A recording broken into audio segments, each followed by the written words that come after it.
Yo, welcome back everybody to a brand new video here on the second channel, and today we're going to be taking a look at some online tournament results here as we head into this weekend, of course, with cups and challenges now back in full force. I'm sure a lot of you guys have cups and challenges to go to, and in today's video, we're going to look at some online tournament results over the past week, and maybe some of these decks can give you some ideas of what you want to bring to a cup or challenge this weekend, of course, with the World's Grind for 2025 now in full gear. Now, of course, we're going to look at a bunch of online term results in this video, seeing where the meta is right now in this format, what decks are doing good, and what decks are winning, seeing if there's anything spicy being played, and all that good stuff here. Of course, I'll leave a link to Play.Limitless down in the description below. If you ever want to play in any online tournament yourself, you can check out Limitless down below. And if you're new here to the second channel, make sure to subscribe down below. We're on the road to 15,000 subscribers. And also, if you want to enjoy the video, leave a like and all that good stuff. So let's take a look here. So we got the Tournament of Doom to look at here.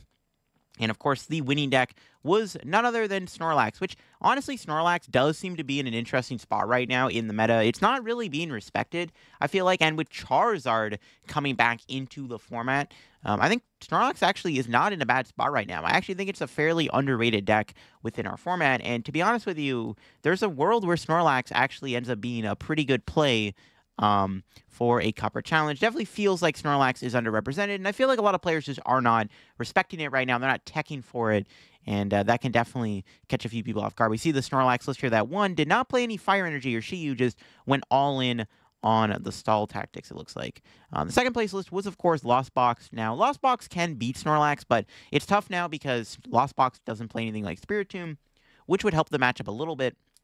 More because all your attackers are a little flimsy. You do have the Iron Hands, which obviously is one of the more important cards in the deck.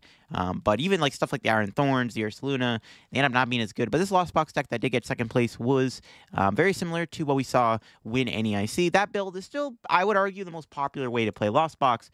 But we'll see if there's any other Lost Box variants running around. Because in the top four here, we got Raging Bolt Ogerpon, the tried and true turbo deck right now. Still probably the best turbo deck in the format. You can see the build here. Actually plays Lost City. That's a very interesting tech idea. That would help a little bit more against Gardevoir. Also plays Penny and Lost Vacuum. So it's a little bit more teched out.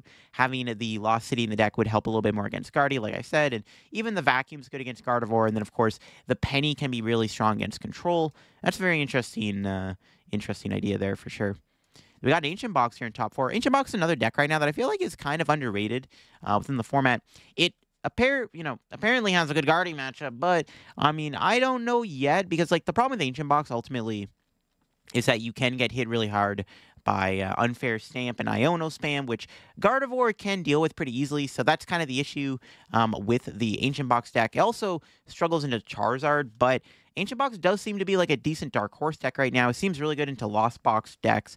Obviously, if you're going to hit anything like Shempow, it's good. And to be fair, like the Guardy matchup is still like favored, though I still think Gardevoir can beat you. The matchup isn't that bad. And we see this Ancient Box build plays the Koraidon here and the Fight Energy, not playing the Walking Wake. Personally, my issue with Walking Wake right now is while it is nice to have the one retreater, my main concern with Walking Wake is that Iron Hands can knock it out really easily, which is kind of a problem.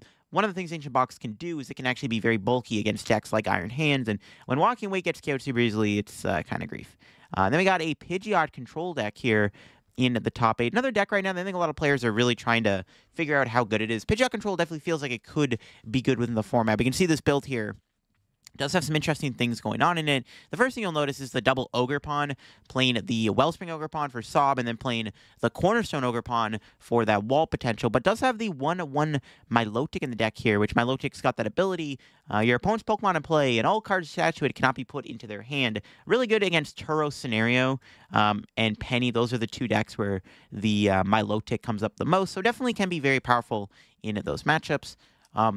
And it does play a little bit of a heavier Snorlax count. It does play 3 copies of Snorlax. So it's more of like a Snorlax Pidgeot control package deck. But the Milotic definitely can be very annoying when you're trying to Turo out of the locks. Then we got a Lost Tina in top 8. Another deck we haven't really been seeing too much of this format is Lost Tina. Feels like this deck definitely has fallen off quite a bit. It doesn't seem terrible, though, to be honest with you. Like, I don't think Tina's like a terrible play at the moment. Like, it's not a bad deck. Maybe its Guardy matchup is still like okay, or maybe it's one of those things where it's like the past formats where the matchup's a lot closer than people think. They're no longer playing the Iron Leaves. They're all in on the Ursaluna, but you don't really need the Iron Leaves anymore in general. But yeah, Tina doesn't seem like a terrible deck right now. I mean, you probably have a good matchup into Snorlax, which does help a lot. Tina's just still a very strong card in general that, not a lot of players are really ready for Giratina. So it does feel like the underdog of the format right now. Or maybe it, just has some time to come back. And I got a Pidgey Zard here in the top 8. Playing the Unfair Stamp as the A-Spec. Does also run the Mist Energy in the deck, which can help against TM Devo and, of course, Dragapult. And then the 3 Stadium count of Collapse, Temple, and Jamming Tower. So yeah, pretty cool stuff. Does play Canceling Clone too, so it is respecting the Cornerstone Ogerpon, which is going to be the thing when playing Charizard right now is, do you respect Cornerstone Ogerpon? Because it obviously can be a big issue for Charizard. And then finally in the top 8, we have our Turbo Roaring Moon deck here. Now, Turbo Moon has come back in the format in a big way. We're going to see a couple of these in today's video. But Turbo Moon actually has come into the format in a big way. I think this deck definitely does have legs right now. It's a fast, deck. Roaring Moon EX is a very strong card. This build does not play the Water Energy, which is the more popular way to play the deck right now. But yeah, Turbo Moon definitely feels like a decent deck. And if you're looking to play a Turbo deck that's not Raging Bolt, I would argue Turbo Roaring Moon might be the second best deck you can play right now. And that one did get top 8. But we can move on to the next tournament here. We got the Battle Park tournament. And the deck that won the tournament was Pidgeot Charizard. We see the Pidgeot deck here playing the double Charmeleon, also playing Unfair Stamp for the A-Spec, and only playing of the 1 Stadium being the 1 Collapse. And then, of course, we see the list playing of the 1 of Mist Energy, once again being very helpful, potentially against Devo and Dragapult and other shenanigans. Also, does help against Sableye, I guess, too, which can be big. And then does play 1 Enhanced Hammer, no Temple of Snow, no Jamming Tower, or anything like that. And it did win the entire tournament, and it did end up taking down the Gardevoir deck here in the finals. And Gardevoir definitely does feel like it could struggle into Charizard. Now, this build of Guardy is very interesting. It's playing a bunch of technical machine cards. We see Evolution, Devo, and then there's also Crisis Punch in the deck. That's an interesting concept. Crisis Punch, I guess, could theoretically work with Gardevoir. You go down to 1 prize, you can just go Crisis Punch with Gardevoir's ability. So that's an interesting concept. So, it's kind of interesting for sure. It does give you that big late game swing attack. I was actually noticing with this list here, there's no Drifloon in this Guardy list. Only plays Cresselia, Klefki, Fluttermane, and the Screamtail. So yeah, no Drifloon in the Guardy list. I guess the Crisis Punch kind of makes up for the lack of Drifloon in the deck. Interesting list for sure. And then we got an Ancient Box deck here in top 4. This one does play the Walking Wake. Also plays Great Tusk, but also has other cards like Tatsugiri, the A-Spec of choice being Unfair Stand, which is definitely interesting. I guess being able to refresh your hand can still be very useful. It's a very interesting Ancient Box list here for sure. The Tatsugiri is kind of cute. That would help a little bit more against Iono spam, obviously. The only issue with jamming all these cards in the deck is you cut down on your ancient cards, right? So you're technically doing less damage overall, but if your deck is beating Gardevoir with the Tatsugiri being very helpful, then, it's not really doing anything bad, right? So maybe it's for the better. It's an interesting idea. Then we got another Turbo Moon deck here in the top 4. Like I said, this deck has come back into the format in a big way. And this Turbo Moon list does play the Water Energy, which is the main build I've been seeing run around. The Water Energy does give you some really aggressive lines with Radiant Greninja alongside the 4 Pokestop and the Canceling Clone Prime Catcher plays you can do with the deck. So yeah, Turbo Moon definitely feels really strong. Lugia in top 8 here. Lugia definitely also kind of feels like it's fallen off a little bit, but still a very strong deck. I mean, it's Lugia at the end of the day, right? And when the deck sets up, the deck is like really, really good and hard to beat. You can see this build still plays Cinccino, but also runs the 1 copy of the Ogerpon here, so really trying to capitalize on the no mana fee in the decks right now. Does play the double Jamming Tower, plays the Roseanne's backup to retrieve that Legacy Energy, which also can be pretty strong too. So yeah, Lugia still in the format, still kicking, still doing good. Another Guardy made top 8 here. This one does play the Drifloon, does have Tatsugiri still in the deck, does play the TM Devo and a Luxurious Cape. No Bravery Charm, actually, opting for the Luxurious Cape instead for that big damage swing. So that's definitely interesting. Yeah, Guardy definitely feels like it can play a lot of different tools, the Cape, the Charms, all that stuff. And then in top 8 here, we got ourselves a Goldengo deck. Another deck that feels like it's kind of under the radar right now. Goldengo still feels like an okay deck, because it is a pretty strong archetype. Goldengo can be very strong, right? Being able to use Palkia and Greninja in the deck, having Canceling Clone Prime Catcher, but also having the ability to draw a bunch of cards and have 1-hit KO potential. Goldengo is really good. This build does play the 1/1 Bibarel for that extra bit of draw, plays the double Pokestop. Yeah, pretty standardized Goldengo list, I would say. But yeah, definitely cool to see Goldengo get these good runs. And then in the top 8 here, we got a Sablezard deck. Another deck that's been kind of floating around right now. Sablezard also feels like it could be a pretty good deck in the format. Yes, you're not playing any big EXs, like, no Iron Hands, there's no Moon in the deck, no, even this build, not even playing the Blood Moon Ursaluna, just opts for the single prize approach. But the Sablezard deck definitely feels like it is pretty strong right now, being able to abuse cards like the Munkidori. Munkidori being really good with Sableye under certain circumstances, Sableye just being a very strong card. Not many decks right now are playing or fitting Jirachi in their decks. And of course, having the Radiant Charizard as opposed to Ursaluna can make a big difference. I'm sure that's not going to be the last time we see Sablezard in this video. All right. We got the Reach for the Stars tournament up next, which, once again, we see Snorlax takes down another online tournament. Like I said, people are just not respecting Snorlax as much as they should be right now. And, of course, the deck did win this online tournament. Just playing the one of Mist Energy. Still no Fire Energy in the deck or anything like that. Yeah. Snorlax is on a tear. And we got an Arc Armarouge deck here that made the finals. More of an Arc Toolbox Armarouge deck, more or less. Not really leaning into the fires. Not even an Armarouge EX. It's just playing some Luminous Energy and Legacy Energy with its interesting split of attackers. We got the Cornerstone Ogerpon in the deck. We got the Hearthflame Mask Ogerpon. And then we have Iron Hands in the deck.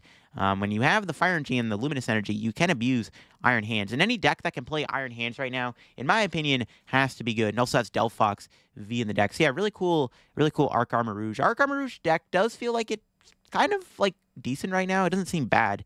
Especially if you maybe go down this more like rainbow energy approach, where you have kind of more of a toolbox of options with the Ogerpon, the Munkidoris in the deck too. Again, the Iron Hands being really good. Yeah, it seems like it could be a pretty strong deck. So definitely one to look out for sure. And then the top 4, there was once again another Lost Box deck. We see it's another turbo build here, once again from the NEIC format. Yeah, pretty much just same list from NEIC almost. Same concept of using Thorns, Hands, and Moon.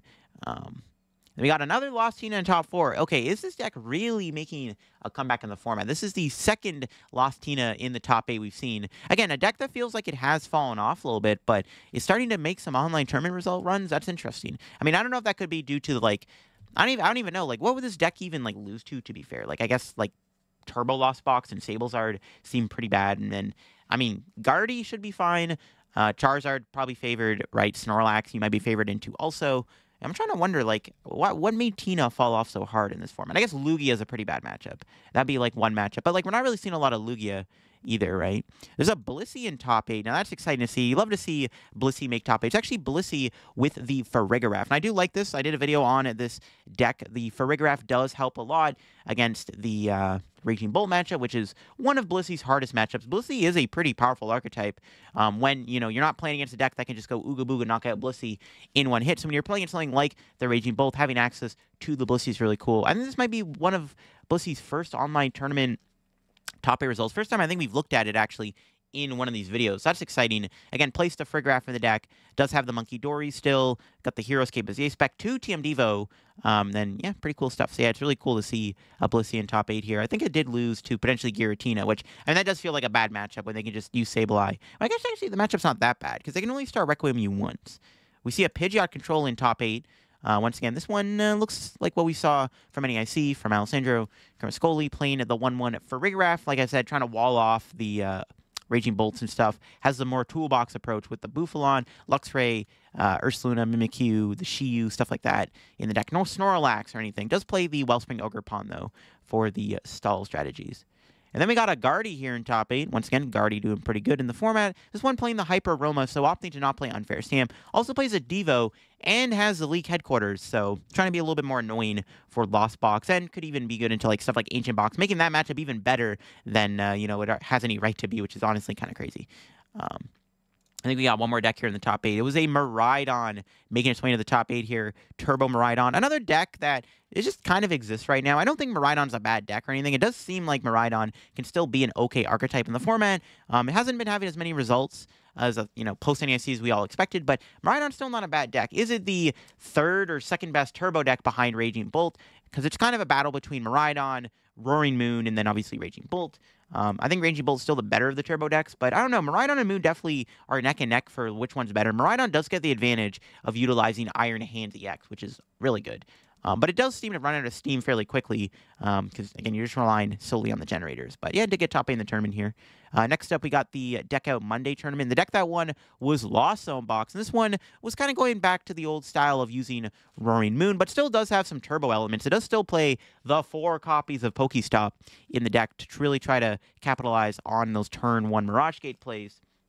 Interestingly enough, too, it does play an Iono over Roxanne in the deck. A card you don't really usually see in the Turbo Lost Zone decks. But the Iono, can be annoying, can be good in the mirror also, because you can use it any time in the game, not just, when Roxanne is live type of thing. And did win the tournament, taking down Guardy in the finals, which, if you get that turn Mirage Gate, it could be devastating. This Guardy list also played double Fluttermane, so probably would have been a lot more annoying for the Turbo Lost Zone deck to deal with the double Fluttermane in here. This Guardy list also plays Hyper Roma for the A-Spec, plays Irida in the deck too, alongside the Luxurious Cape and the TM Devo, and triple Dark Energy. So really trying to capitalize on a little bit more of a teched out build here, looks like, in top 8. And then we got another Guardy here in top 8, in top 4, I should say.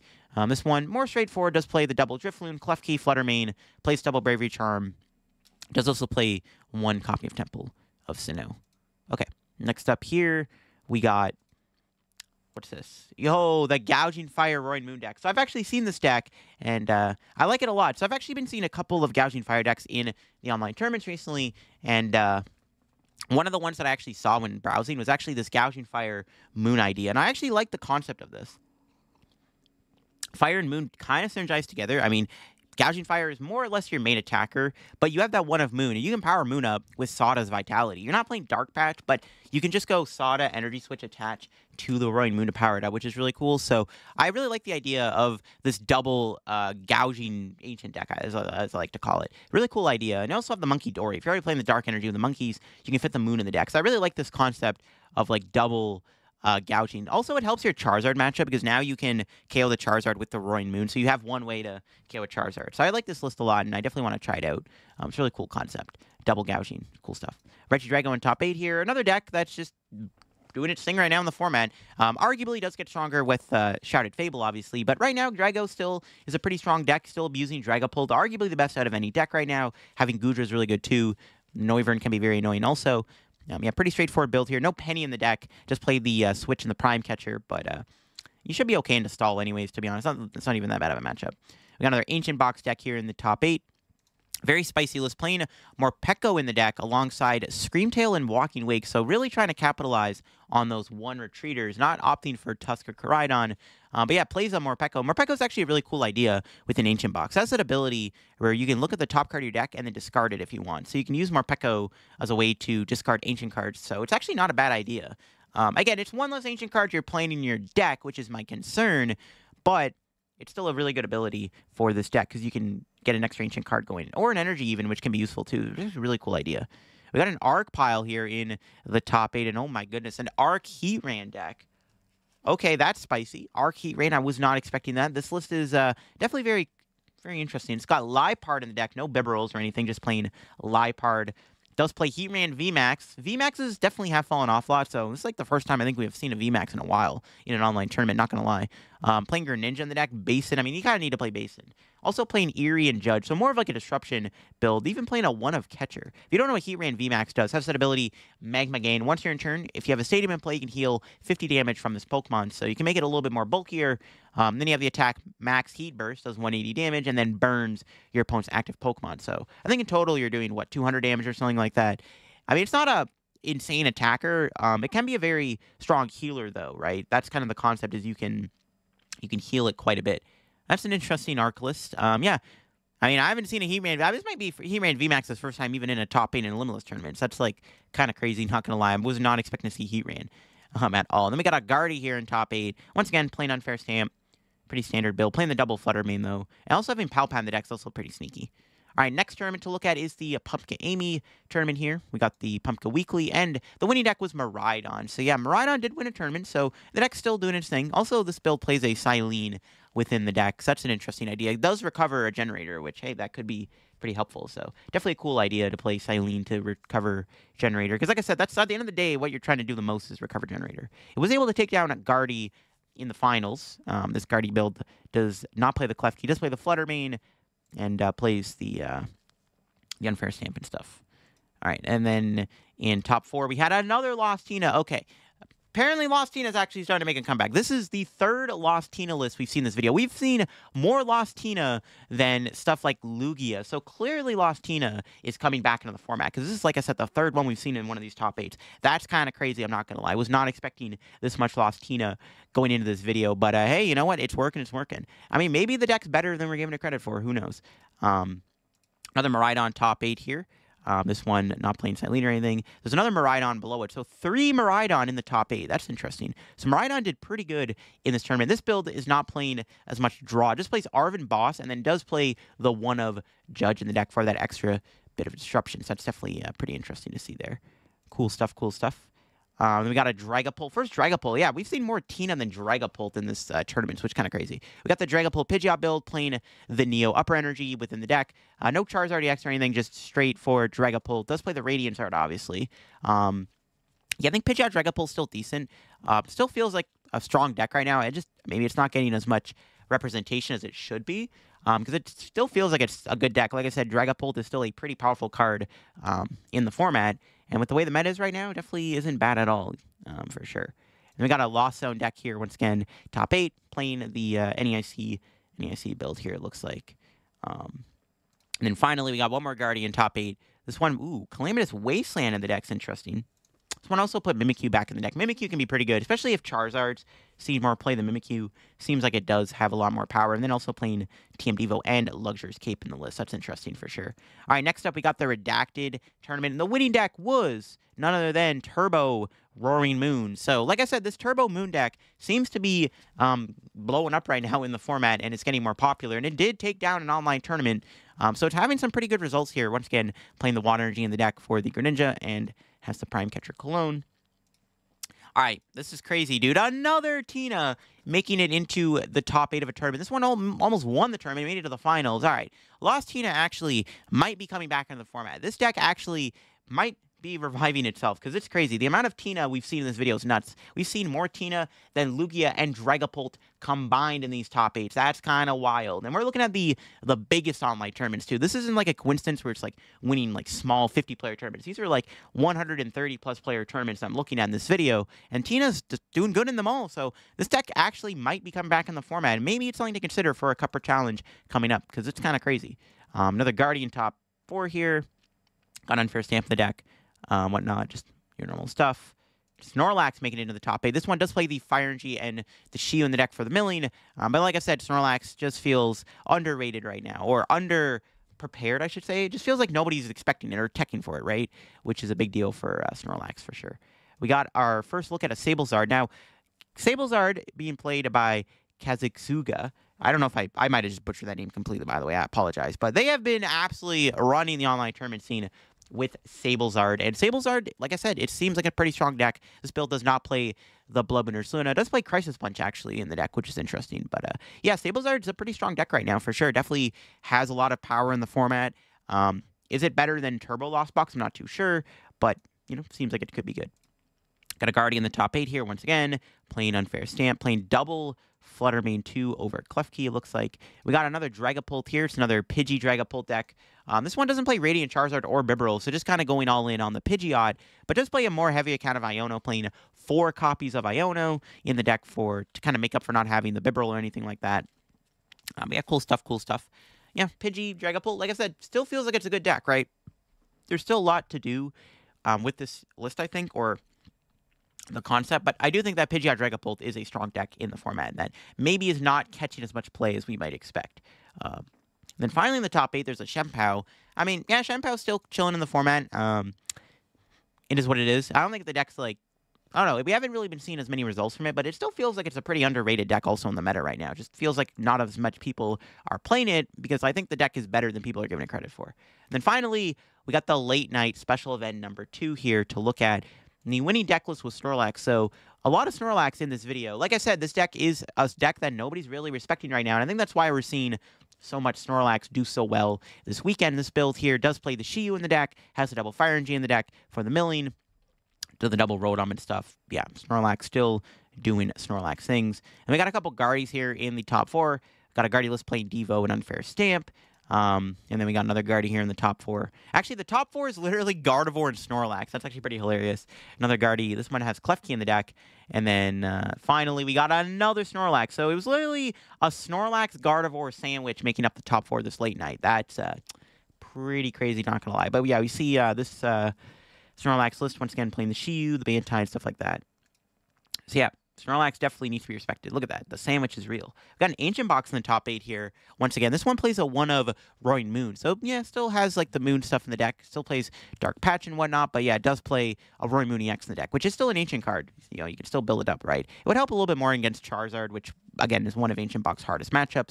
Also plays double Research and Prime Catcher. So, it's like a Moon EX Ancient Box hybrid type deck.